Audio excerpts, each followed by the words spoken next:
Counselling process तो पूरी करवा ली हमने, पूरा फॉर्म भर लिया, अब आगे क्या करना है? यही डाउट है ना आपका? तो चलो स्टार्ट करते हैं आज की video. Hello everyone, welcome to Spark Up classes. This is Suman Yadav. आज हम ये देखेंगे कि अगर आपने काउंसलिंग प्रोसेस में पार्टिसिपेट कर लिया है, अच्छी तरह से रजिस्ट्रेशन करवा के आपने फीस पेमेंट वगैरह भी कर दी है, तो अब आगे आपको क्या करना है, इसी बारे में आज की वीडियो में हम जानेंगे। ठीक है, देखो, मैं सभी कॉलेज के लिए कॉमनली बताऊंगी, चाहे आप सीयूटी यूजी के लिए काउंसलिंग करवा रहे हो या पीजी के लिए, दोनों लोग इसको देख सकते हैं। ये कॉमन वीडियो है सबके लिए, एंड किसी भी कॉलेज में आपने काउंसलिंग करवाया उस सब के लिए आप देख सकते हैं इस वीडियो को। ठीक है, स्पेशली बीएचयू वाले बड़े परेशान हैं कि बीएचयू की हमने काउंसलिंग का सब कुछ कर दिया, अब आगे क्या करना है, क्योंकि सबसे पहले बीएचयू की ही काउंसलिंग खत्म हुई है ना। तो बेटा आपको आगे कुछ भी नहीं करना है, बस आपको वेट करना है रिजल्ट का।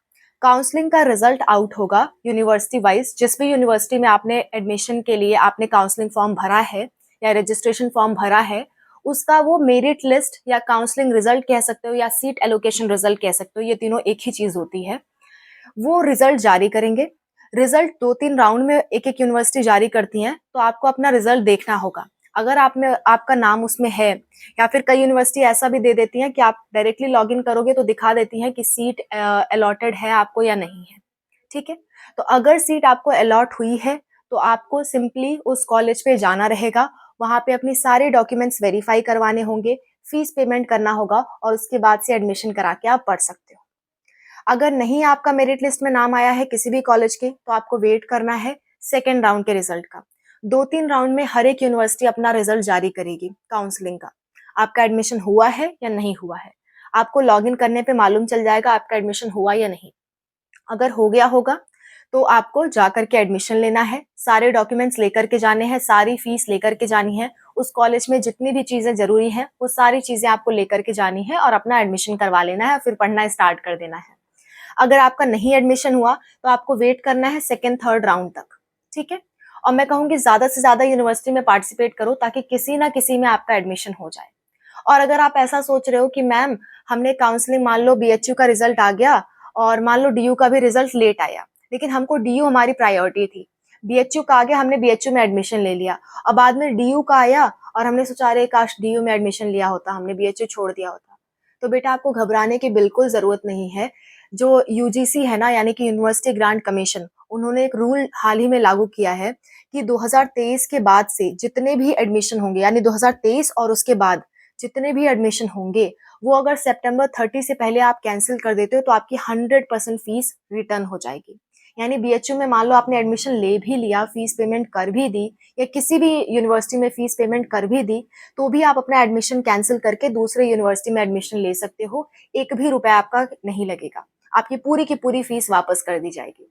ठीक है, ये 100% रिफंड रूल यूजीसी ने लागू कर दिया है।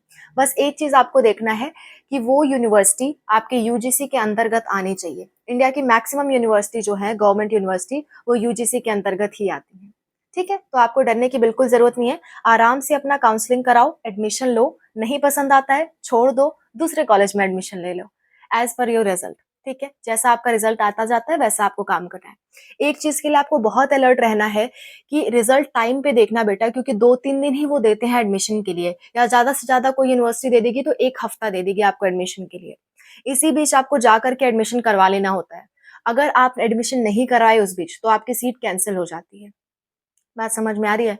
जैसे मान लो बीएचयू ने मेरिट लिस्ट निकाली, आप नहीं देख पाए, आप मिस न कर दिए, तो फिर आप डेट ओवर हो गई तो आपका एडमिशन नहीं होगा बेटा बीएचयू में। ये बात आप ध्यान रखना, तो बहुत अलर्ट रहना रिजल्ट्स को लेकर। अगर आपसे मिस होने के चांसेस हैं तो प्लीज मेरी प्लेलिस्ट सेव कर लो, लिंक आपको डिस्क्रिप्शन में मिल जाएगा। सीयूटी यूजी काउंसलिंग अपडेट और सीयूटी पीजी काउंसलिंग अपडेट मैं उस प्लेलिस्ट में डाल देती हूँ, जितनी भी अपडेट्स आती है। ठीक है, तो आप उस प्लेलिस्ट को जरूर शाम को एक बार चेक कर लिया करो, कोई भी अपडेट आई होगी तो मैं उसमें आपको इन्फॉर्म कर दूंगी। ठीक है, तो मेरिट लिस्ट के लिए बहुत तैयार रहना। आप इसको मेरिट लिस्ट के नाम से भी जान सकते हो, सीट एलोकेशन लिस्ट भी जान सकते हो, या फिर काउंसलिंग रिजल्ट, ये तीनों एक ही बात है। किसी भी नाम से आए तो आपको समझ जाना है कि आपकी काउंसलिंग का रिजल्ट है, एडमिशन होने वाला है आपका। ठीक है, तो इतनी सी बातें हैं, एंड आई होप आपको समझ में आया होगा। अब बस आपको मेरिट लिस्ट का इंतजार करना है और डेट्स के लिए अवेयर रहना है कि कौन कब मेरिट लिस्ट निकालेगा। अभी डेट्स क्लियर नहीं है, वरना मैं बता देती आपको। अभी किसी भी यूनिवर्सिटी ने अपनी डेट क्लियर नहीं की है, जब भी क्लियर होती है मैं आपको वीडियो बना के बता दूँगी। ओके? एंड कोई दिक्कत, कोई परेशानी आती है, कमेंट्स हमेशा आपके लिए ओपन है और मैं मैक्सिमम कमेंट्स का रिप्लाई भी करती हूँ। कभी-कभी नहीं हो पाता है तो I am sorry for that, पर मैक्सिमम मैं रिप्लाई करती हूँ। Okay? So wish you all the best, मिलते हैं नेक्स्ट वीडियो में। कोई दिक्कत होगी ज़रूर बताना।